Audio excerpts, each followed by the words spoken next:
Hi YouTube, welcome back to the channel, and if you haven't already, please do like and subscribe to me. That will help me out a lot. Today we're doing the midweek magic on the edge, and in this format you can only bring cards from Phyrexia, March of the Machines, Aftermath, and Wilds of Eldraine. So I think the obvious choice here that works really easily, I went 3 and 0, and I'll post the gameplay. But the obvious choice was Golgari Food, and I'll just show you the deck here.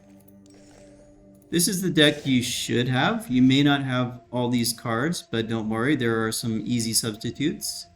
So a lot of people have been playing this in the drafts anyways, so you might have a lot of these.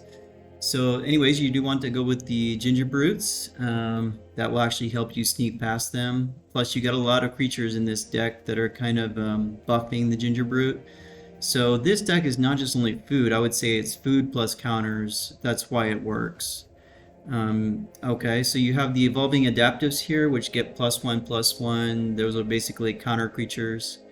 You have the Royal Treatments that are going to protect your creatures. That gives hexproof basically, and attaches the Royal Token.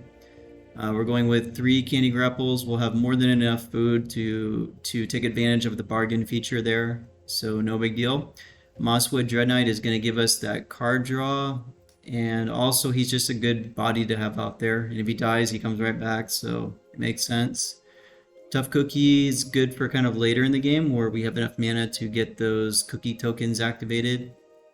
Welcome to Sweet Tooth is kind of one of the keys to this deck because it actually puts the counters on, creates the foe tokens, and creates a creature for you. So Agatha's Soul Cauldron also really good with a counters deck, so that's the purpose of that being here. So this is kind of like has a little bit of artifact synergy here. Ginger Brute, Agatha's Soul Cauldron, and Sire Ginger have a little bit of artifact synergy. So Seer Ginger is there for the to get the +1/+1 counters when another artifact enters. You can sacrifice him if you want to, but he's just a body to have out there. And if they ever do get a Planeswalker, he gets those benefits also of having hexproof, haste, and trample. We are taking the Gumdrop Poisoner for a little bit of removal, and also another body out there, and lifelink as well. Alyssa is always great to have out there. She's First Strike and Death Touch, and she's got abilities that trigger when she hits the opponent, so those are pretty key. You're always going to want to have some Glissas in the deck. Greta Sweet Tooth Scourge is another good one. She has the ability to put counters on your creatures, and she can draw you cards. So the other thing to take note of here is if you do have any Restless Cottages, go ahead and throw those into the deck. Throw your Jungle Hollows into the deck, and try to strike a balance of forest and swamps. Just going through it, if you don't have some of the cards, there are some substitutes, so don't worry. For example, the Agatha's Soul Cauldron, if you did not have that, you might be able to substitute, for example, Akami, which kind of does the same thing. It's a card that Akami is a creature, and if a +1/+1 counter would be put under a creature, it would put that many +1 more onto it. So Akami has the same kind of effect as this. There are some other good cards out there. So let me go through like a substitute deck for you real quick. If you did not have all these cards, so let's go to down there. And if you didn't have all those cards, there are some other ones you can kind of throw into it. So let's go through this one here.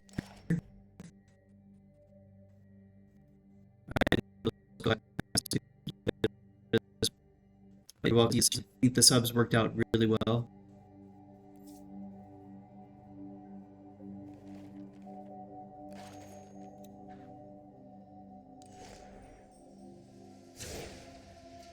Okay. So what I did sub in was the Ruins Recluse, which actually puts +1/+1 on himself. The Uzalith, which is another +1/+1 artifact, kind of the same as what the Agathas would be doing. So actually this one could substitute for the Agathas if you needed it to. It's actually a little better substitute. I went with one Ayara's O Swarm, but I never actually had to use it, but it actually works with counters as well. So other substitutes I made, the Kami, like I mentioned, was a good substitute there because it has that counter synergy. So as for a substitute deck, you could go with cards like that and it would work out just fine. Okay. And like I mentioned, we'll go through my gameplay here. And you can see that I went 3-0. Not only that, I played a couple games after and I didn't lose those either. So I think the Golgari Food in general is a very good way to go. And I will see you in the next video. Thanks very much.